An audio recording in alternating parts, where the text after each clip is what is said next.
The boy was getting more nervous. Mitchie's heart was pounding through his chest.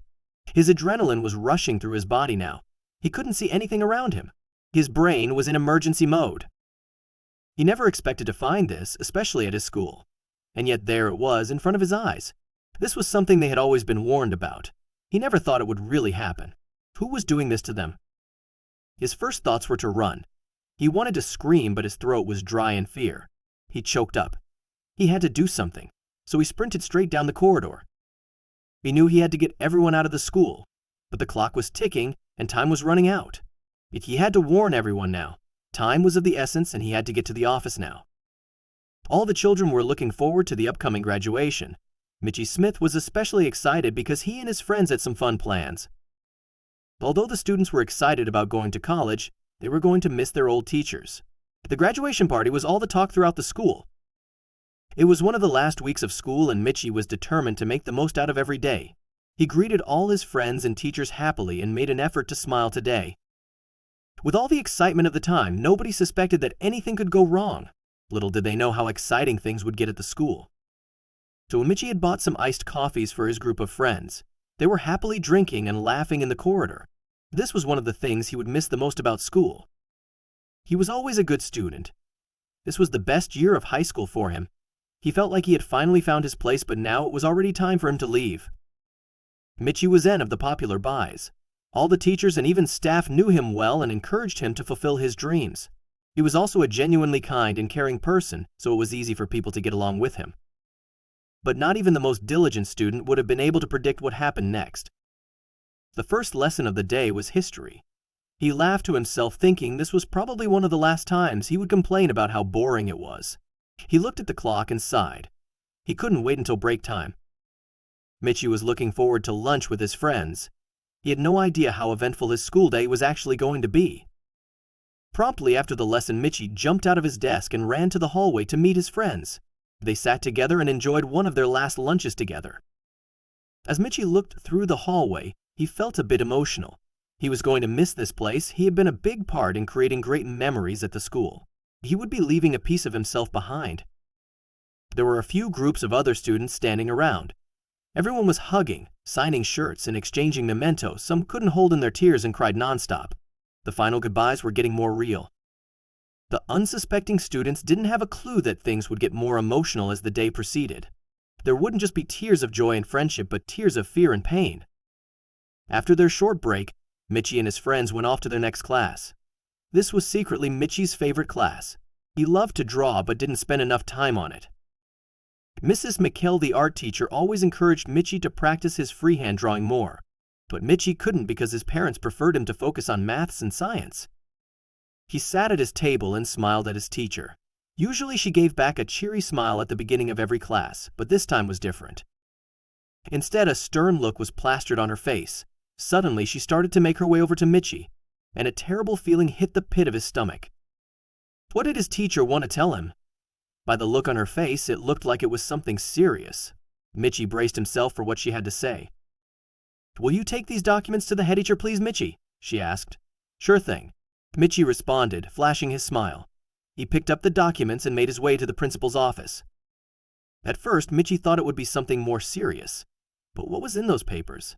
Well, that was none of his business. As he walked down the eerily quiet hallway, memories of his school years came flooding back. But then suddenly, in the corner of his eye, he saw something outside, and what he saw made his stomach drop to his knees. This had to be some sort of joke. Mitchie's mouth drops wide open as his eyes fixate on what he can see outside. Confusion, terror, and adrenaline burst through his body and his breath quickens. Right then and there, he knew what to do. However, there was something blocking him from acting. He was paralyzed. He had to get help. He had to do something. He couldn't just stand here. But for some reason, he couldn't move one muscle of his body. He was frozen in his tracks, filled with terror and anxiety. After a few seconds, he snapped out of it and raced to the principal. He had to get everyone out of here. Mitchie raced through the school hallways, his heart beat in his throat. Finally, he reached the principal's office and he burst inside. Sir, Mitchie yelled out. The principal was inside, however. He was speaking to someone else. "Just wait, boy," the principal said, his tone blunt. But Mitchie couldn't wait any longer. Time was running out. Sir, please, you need to come here and see this." Mitchie proclaimed. With each second that passed, Mitchie's pulse beat faster and faster, to the point where it felt like his heart was about to jump out of his mouth. What he saw outside still burned into the back of his mind. He had to make sure everyone was safe. "Sir, please," yelled Mitchie, but the principal turned around and gave Mitchie a look that could freeze ice. "What is all this yelling about?" "You better learn your manners, boy, and I'll get back to you after," he spat out. His words were bullets hitting straight at Mitchie. How could he not realize that what he had to say was urgent? Mitchie knew that he couldn't wait any longer. He yelled, "Look outside, sir. It's an emergency." Visibly annoyed, the principal muttered to himself and glanced over at Mitchie. For the first time, he saw the look of terror on Mitchie's face, and he instantly realized that he meant business. But still, he was puzzled. What could be so urgent? Although slower than Mitchie would have wished, the principal then walked towards the window and peered outside, and what he saw left him lost for words. Now he understood why Mitchie was so shaken and dismayed by what he had just seen in the hallway. How could he have been so foolish for letting this happen? You see, a fire had broken out in one of the dustbins near the entrance. It wasn't a rip or roaring fire, but it was still a pretty wildfire, and as soon as Mitchie saw it, he knew he was in trouble.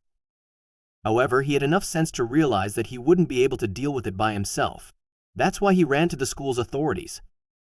The principal's mouth dropped as he saw the fire become even stronger and even bigger.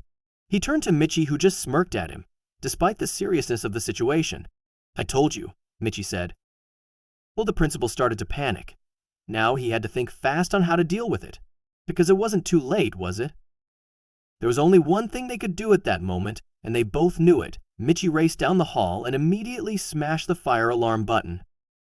The piercing sound lingered in the air, and crowds of worried students and teachers left their classrooms and started to race through the hallway. Mitchie rounded up a few students and told them where to leave. Suddenly, the principal appeared and he thanked Mitchie and apologized for dismissing him and taking his fear for rudeness. The fire department arrived 15 minutes later. Luckily for everyone, they managed to put out the fire in no time. However, things were about to get even worse for Mitchie. While the entire school, 2,000 students to be exact, stood outside worried about their school, the fire department soon arrived. Within half an hour, they were able to put the fire out. As soon as they did, the students cheered and applauded the fire department. But when it came to figuring out how the fire was started, all fingers started to point in one direction.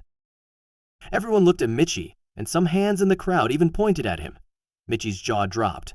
He didn't expect to be singled out like that. How could all those people believe he had been the one causing the fire? Why would he even do something like that? There was no way he could be guilty. Or maybe there was. As Mitchie was the first to discover the fire outside, the fire department immediately blamed him for starting it. Offended and angry, Mitchie proclaimed his innocence. The principal stared at Mitchie, baffled. What if it all had been a dumb antic? But how could that be?